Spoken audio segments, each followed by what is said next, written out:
معزز و مکرمی حضرت علامہ و مولانا مفتی احسان رضا صاحب، السلام علیکم ورحمۃ اللہ تعالی وبرکاتہ۔ وعلیکم السلام ورحمۃ اللہ وبرکاتہ۔ حضرت، ہمارا سوال آج یہ ہے کہ اکثر لوگ کہتے ہیں کہ کتنے افسوس کی بات ہے، یہ جو میلاد ہے یہ آپ ماتم بناتے ہو، یہ آپ کی عقلوں پر ماتم کرنا چاہیے کہ اپنے نبی کے وصال کے دن یعنی 12 ربیع الاول کو جشن مناتے ہو۔ حضرت، میں چاہتا ہوں کیا ہم یہ اس دن ماتم یعنی ان کا جو لفظ ہے، کہتے ہیں کہ 12 ربیع الاول کے دن نبی اکرم صلی اللہ علیہ وسلم کا وصال ہوا ہے، آپ اسی دن جشن مناتے ہو، کیا ہم یہ صحیح کرتے ہیں یا یہ ناجائز حرام کام کرتے ہیں؟ اس کی وضاحت فرمائیے۔ پہلے جو ہے یہ مسئلہ سن لیں کہ آخر لوگ یہ بات کیوں رکھتے ہیں۔ اس کی وجہ یہ ہے کہ 12 ربیع الاول کو ہی سرکار علیہ الصلوۃ والسلام دنیا سے تشریف لے گئے اور 12 ربیع الاول کو ہی دنیا میں تشریف لائے۔ پیر کے دن ہی جیسے مثال کے طور پہ سرکار پیدا ہوئے اور دنیا سے بھی تشریف لے گئے، تو لوگ یہ سوال کرتے ہیں کہ دیکھو یہی 12 ربیع الاول سرکار کے دنیا سے جانے کا دن ہے اور یہی جو ہے سرکار کے دنیا سے آنے کا دن ہے، تو اس دن تو ہمیں غم منانا چاہیے اور خوشی نہیں منانی چاہیے۔ حالانکہ اہل سنت والجماعت پیدائش کی خوشی مناتے ہیں اور وصال کا چونکہ غم نہیں مناتے۔ اس کی وجہ یہ ہے کہ سرکار علیہ الصلوۃ والسلام کا ہی فرمان ہے کہ 3 دن سے زیادہ غم منانا جائز نہیں، سوگ منانا جائز نہیں۔ اب 3 دن سے زیادہ جب سوگ منانا جائز ہی نہیں ہے تو پھر 1400 سال کے بعد میں کیسے غم منانا جائز ہو جائے گا؟ یہ بات ان لوگوں سے پوچھنی چاہیے کہ جو یہ سوال کرتے ہیں کہ غم منانا چاہیے، خوشی نہیں منانی چاہیے۔ تو ان سے یہ سوال کیا جائے کہ پھر سرکار کی حدیث کا کیا مطلب ہے کہ سرکار نے فرمایا کہ 3 دن سے زیادہ غم منانا جائز نہیں، تو ہم تو وہ کام کر رہے ہیں کہ جس پہ سرکار نے کوئی لمٹ نہیں رکھی، کیونکہ خوشی منانے کی کوئی لمٹ نہیں ہوتی ہے۔ انسان جب چاہے جس موقع پر، جس اچھے موقع پر چاہے خوشی منائے، اس کی کوئی لمٹ نہیں ہے، کوئی حد نہیں ہے، لیکن غم کی حد ہے کہ انسان 3 دن سے زیادہ غم نہیں منا سکتا۔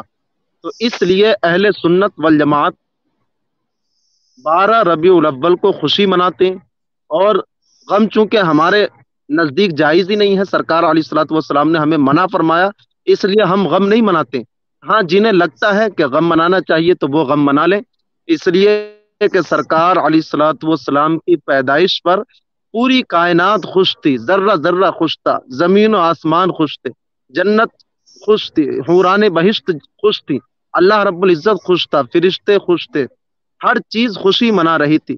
صرف ایک ذات دنیا میں ایسی تھی جو خوشی نہیں منا رہی تھی، اور وہ ابلیس تھا، یعنی شیطان تھا، وہ غم منا رہا تھا، کیونکہ سرکار کی پیدائش کی صرف اسے خوشی نہیں تھی، باقی ہر ایک چیز کو خوشی تھی۔ تو اب آج لوگ جو غم منانے کی بات کرتے ہیں، گویا کہ ایسا لگتا ہے کہ یہ اپنے استاد یعنی شیطان کی بات کو دہراتے ہیں۔ اب اگر غم ہی منانا ہے تو اپنے استاد کی بات پر وہ عمل کر سکتے ہیں، شیطان کے نقش قدم پر چل کر کے غم منا سکتے ہیں۔ دوسری بات یہ حدیث پاک میں ہے، انما الاعمال بالنیات، اعمال کا دار و مدار نیتوں پر ہے۔ تو اہل سنت والجماعت کی نیت یہ ہوتی ہے کہ سرکار کو اللہ نے بھیجا، اس دن دنیا میں تشریف لائے، تو اس پیدا ہونے کی خوشی کی نیت ہوتی ہے اہل سنت والجماعت کی، سرکار کے وصال کی نیت ہوتی ہی نہیں ہے معاذ اللہ۔ اور اعمال کا دار و مدار نیتوں پر ہے، تو ہمیں خوشی منانے کی نیت ہونے کی وجہ سے، ہماری نیت کی وجہ سے ثواب ملے گا۔ ہم غم کی نیت چونکہ کرتے نہیں، اس لیے غم کی نیت کرنا وہاں جائز ہی نہیں۔ پھر تیسری بات یہ کہ سرکار علیہ الصلوۃ والسلام دنیا میں تشریف لائے، لیکن جب دنیا سے تشریف لے گئے تو اللہ نے جو فرمایا کل نفس ذائقۃ الموت، یعنی ہر جاندار کو موت کا ذائقہ چکھنا ہے، تو انبیاء کرام نے بھی موت کا ذائقہ چکھا۔ ایک لمحے کے لیے انہیں موت آئی، لیکن پھر انہیں ویسی ہی جسمانی زندگی، دنیاوی زندگی عطا فرما دی۔ سرکار علیہ الصلاۃ والسلام جب دنیا سے تشریف لے گئے تو حضرت اسرائیل علیہ السلام آپ کی روح پاک کو لے کر کے اعلی علیین گئے، عرش اعظم کے نیچے گئے، یعنی روح کو رکھا جائے۔ لیکن جہاں بھی گئے وہاں نبی کے غلاموں کی روحیں تھیں، اس لیے انہوں نے مناسب سمجھا ہی نہیں کہ سرکار کی روح کو کہاں رکھیں۔ تو اللہ رب العزت کی جانب سے ہی حکم ہوا کہ اے اسرائیل، موت کا ذائقہ ہر انسان کو، ہر جاندار کو چکھنا ہے۔ تو تم نے میرے محبوب کو موت کا ذائقہ چکھایا، یعنی میرے محبوب نے موت کا ذائقہ چکھ لیا۔ اب روح رکھنے کی جہاں بات ہے، تو جس جگہ یہ روح پہلے سے رکھی ہوئی تھی، یعنی میرے محبوب کا جسم پاک، اسی جسم پاک میں جا کر کے اس روح کو دوبارہ رکھ دو۔ تو سرکار کی روح کو دوبارہ سرکار کے جسم میں رکھ دیا گیا، جس سے پتا چلا کہ سرکار کی زندگی ویسی ہی دنیاوی زندگی ہو گئی جیسے کہ موت کا ذائقہ چکھنے سے پہلے تھی۔ تو سرکار زندہ ہے، اور جب نبی زندہ ہے تو پھر ان کے وصال کا غم منانا کیسے جائز ہو سکتا ہے؟ بھائی جو انسان زندہ ہے پھر ان کے مرنے کا معاذ اللہ کوئی جشن، وہ ماتم منائے، یہ کیسے ہو سکتا ہے؟ میرے آقا علیہ الصلوۃ والسلام تو تمام مومنین سے افضل ہیں۔ عام مسلمان کا یہ عالم ہے کہ اللہ رب العزت نے ارشاد فرمایا لا تقولوا لمن يقتل في سبيل الله اموات بل احياء ولكن لا تشعرون، یہ جو اللہ کی بارگاہ میں شہید کیے جائیں انہیں مردہ نہ کہو، بلکہ وہ زندہ، لیکن تمہیں ان زندگی کا شعور نہیں۔ جب عام مسلمان جو اللہ کی بارگاہ میں شہید ہو وہ زندہ ہے، تو پھر اولیاء کرام کی زندگیوں کا کیا عالم ہوگا؟ پھر صحابہ کرام، پھر انبیاء کرام، اور پھر امام الانبیاء خاتم النبیین صلی اللہ تعالی علیہ وسلم کی حیات کا کیا ہوگا؟ جب غلام زندہ ہے تو پھر نبیوں کا ایسے نہیں۔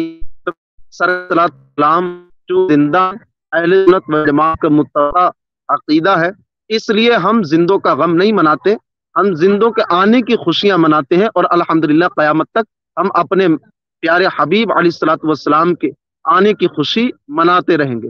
جنہیں غم منانا ہے وہ غم منائے، ہم انہیں روکنے والے کون ہوتے ہیں؟